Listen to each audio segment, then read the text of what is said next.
aku mau jelasin sedikit tentang komponen-komponen yang ada dalam HPLC. Yuk kita lihat.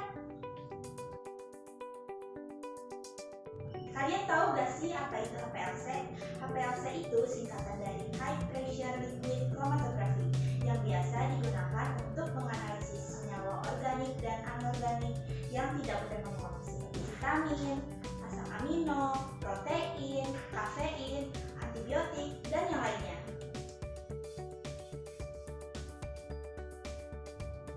Keunggulan metode HPLC dibandingkan dengan metode yang lainnya yaitu yang pertama, dapat menghindari terjadinya dekomposisi. Yang kedua, memiliki resolusi yang tinggi. Yang ketiga, dapat digunakan berbagai macam detektor. Yang keempat, dapat memisahkan molekul-molekul dari campuran. Dan yang terakhir, memiliki kecepatan analisis dan keakurasian yang tinggi. Nah, ini dia HPLC sistem merek Rigo tipe L3000. Komponen-komponen penyusunnya yang pertama ada solvent organizer. Yang kedua ada quaternary pump. Dan yang ketiga ada sample injector jenis autosampler. Yang keempat ada column oven yang di dalamnya terdapat kolom. Dan yang terakhir ada detektor dengan jenis UV detektor.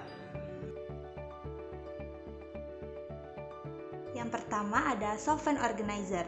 Solvent organizer ini berfungsi untuk mengalirkan fase gerak menuju kolom dengan bantuan pompa. Wadah fase gerak ini harus bersifat inert dan bersih. Amazing, tahu nggak sih kenapa harus inert? Agar tidak terjadi reaksi antara fase gerak dengan wadah solvent. Biasanya pada proses analisis fase gerak yang digunakan ini campuran antara metanol dengan air atau asetonitril dengan air. Yang kedua adalah pompa. Pompa quaternary pump ini berfungsi untuk mendorong fase gerak masuk ke dalam kolom dengan aliran dan tekanan yang konstan. Pompa yang digunakan sebaiknya mampu memberikan tekanan sampai 5000 psi dan mampu mengalirkan fase gerak dengan kecepatan alir selama 3 mili per menit. Quaternary pump ini memiliki tipe degauser. Degauser ini berfungsi untuk menghilangkan gas pada sampel yang akan dianalisa. Amazing, tahu nggak sih kenapa gasnya harus dihilangkan? Karena adanya gas tersebut dalam komponen terutama di pompa dan detektor akan membuat hasil analisis menjadi kurang akurat. Yang ketiga ada sample injector. Sampel injektor yang digunakan ini tipe autosampler yang berfungsi untuk tempat memasukkan sampel ke dalam kolom dengan bantuan siring. Nah, ketika HPLC ini dalam keadaan on, tray tersebut akan maju ke depan dan sistem akan menginjeksi secara auto. Pada waktu sampel diinjeksikan ke dalam kolom, jangan sampai aliran pelarut mengganggu masuknya sampel ke dalam kolom. Autosampler sangat membantu kalau Amazing memiliki banyak sampel loh, sehingga bisa di-running dalam satu kali waktu. Meskipun di-running dalam satu waktu, presisi dan akurasi yang dihasilkan tetap tinggi kok. Yang keempat adalah column oven. Column oven ini sebagai tempat penyimpanan kolom.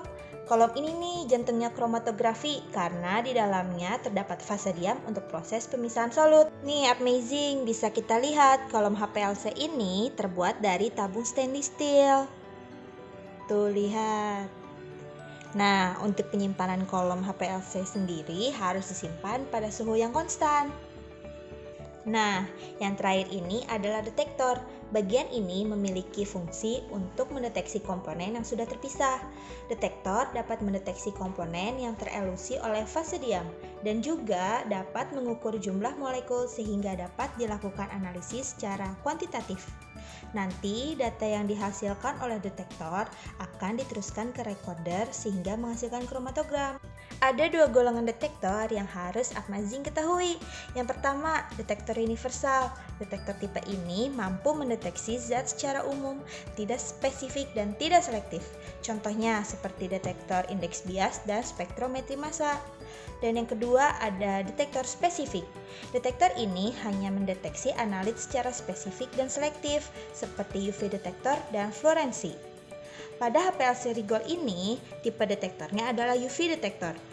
Ini adalah tipe detektor yang paling banyak digunakan karena UVD ini dapat digunakan untuk mendeteksi senyawa-senyawa dalam rentang panjang gelombang yang luas. Amazing, itu tadi penjelasan singkat mengenai HP LC Legal tipe L3000. Apabila Amazing memiliki pertanyaan, jangan sungkan untuk komentar di bawah ini. Dan jangan lupa untuk like, subscribe, dan nyalakan lonceng notifikasinya agar tidak ketinggalan video terbaru dari kita. See you in the next video, bye-bye!